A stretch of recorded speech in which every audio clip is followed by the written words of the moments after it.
জনগণ তাদেরকে কি পরিচয় চিনে? গুপ্ত পরিচয় চিনে। এই বাংলায় হবে না। যত রাজাকারের বাচ্চারা নাতিপুতি হলো মেধাবী, তাই না? এই স্বৈরাচারী সরকারের পতন না হওয়া পর্যন্ত এই প্রত্যেকটা কর্মসূচি বাস্তবায়ন করার দায়িত্ব নেবেন।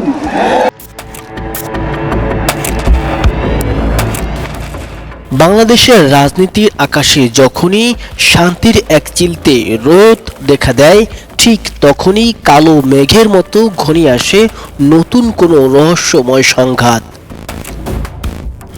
ইতিহাসের চাকা যেন একই বৃত্তে বারবার ঘুরপাক খাচ্ছে।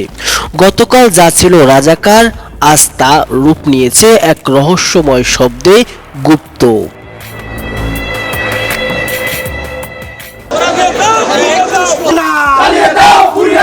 একটি মাত্র শব্দ কিভাবে একটি সাজানো গোছানো তাসের ঘরকে ধসিয়ে দিতে পারে, তার জলজ্যান্ত প্রমাণ শেখ হাসিনা।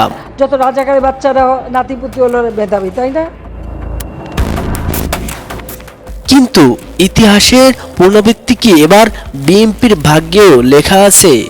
চলুন এই গুপ্ত শব্দের গভীরে লুকিয়ে থাকা রাজনৈতিক গোলক ধাঁধার রহস্য উদ্ঘাটন করি। রাজনীতিতে শব্দের শক্তি অসীম। কখনো তা জনতাকে জাগিয়ে তোলে, আবার কখনো তা শাসকের পতনের কারণ হয়। কোটা সংস্কার আন্দোলনের সময় একটি মাত্র শব্দ, রাজাকারের নাতিপুতি, আন্দোলনের আগুনকে দাবানলে রূপ দিয়েছিল।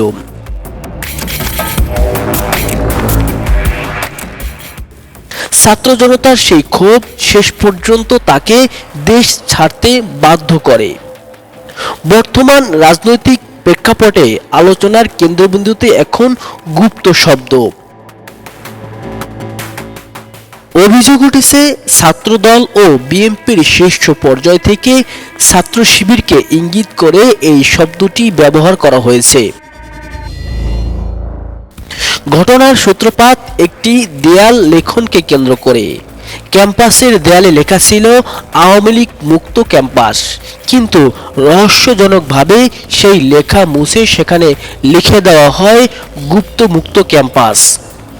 এই একটি লেখনী যেন বারুদে আগুন ঢেলে দিল। আমরা গণতান্ত্রিক পদ্ধতিতে আমরা প্রতিবাদ করেছি, তোমরা রাজনীতি করতেছো, আবার বলছো ছাত্র রাজনীতি নিষিদ্ধ চাই। ছাত্র রাজনীতি আমরা নিষিদ্ধ চাই না, আমরা গুপ্ত রাজনীতি নিষিদ্ধ চাই। 5 আগস্টের পরে এই আওয়ামী রাজনীতি আবার ফিরিয়ে নিয়ে আসছে ক্যাম্পাসে। এখন তারা আদর্শিকভাবে তারা আমাদেরকে মোকাবেলা করতে না পেরে তারা এই ধরনের বিভিন্ন ধরনের ট্যাগিং করছে।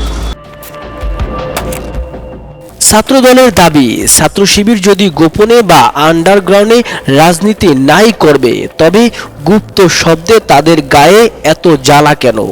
অন্যদিকে শিবিরের পাল্টা প্রশ্ন, গণতান্ত্রিক পরিবেশে কেন তাদের এভাবে হেনস্থা করা হচ্ছে?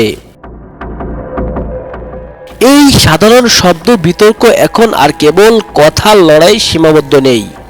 দেশের বিভিন্ন প্রান্তে ছাত্রদল ও ছাত্র শিবিরের মধ্যে রক্তক্ষয়ী সংঘর্ষের খবর পাওয়া গেছে। বিশেষজ্ঞরা একটি ভীতিজনক ইঙ্গিত দিচ্ছেন। শেখ হাসিনা যখন রাজাকার শব্দটি ব্যবহার করেছিলেন, তখন তিনি হয়তো ভাবতেও পারেননি এটি তার গদি কেড়ে নেবে। আজ ঠিক একইভাবে গুপ্ত শব্দটিকে কেন্দ্র করে বিএনপি ও শিবিরের মধ্যে যে ফাটল তৈরি হয়েছে, তা কি 2024-এর পরবর্তী স্থিতিশীলকে ধ্বংস করে দিবে? রহস্যের মূল জায়গাটা অন্য জায়গায়। এই গুপ্ত শব্দটির উদ্ভাবক নাকি খোদ তারেক রহমান, এমনটাই দাবি করছেন অনেক বিশ্লেষক।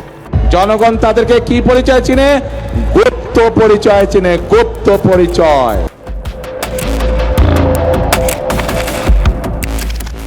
যদি ছাত্র ও যুব শক্তির এই দুই বিশাল অংশ নিজেদের মধ্যে গৃহযুদ্ধে লিপ্ত হয়, তবে তার ফায়দা কে নিবে? দেশ কি তবে আবারও কোনো তৃতীয় শক্তির বা অস্থিতিশীলতার মুখে পড়তে যাচ্ছে? বাংলাদেশের মানুষ যখন দীর্ঘ লড়াইয়ের পর শান্তির সুবাতাস পেতে শুরু করেছিল, ঠিক তখনই গুপ্ত শব্দের এই কালবৈশাখী ঝড় সব লণ্ডভণ্ড করে দিচ্ছে। এই সংঘর্ষ যদি এখনই থামানো না হয় তবে ইতিহাস হয়তো আবারও নির্মমভাবে নিজেকে পুনরাবৃত্তি করবে।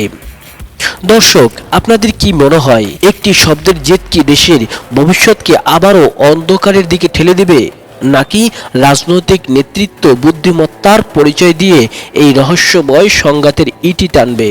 দর্শক, রাজনীতির এই রহস্যময় মোড় সম্পর্কে প্রতিদিনের আপডেট পেতে এবং পর্দার আড়ালের খবর জানতে আমাদের সাথেই থাকুন। আপনার মতামত নিচে কমেন্ট বক্সে জানিয়ে দিন।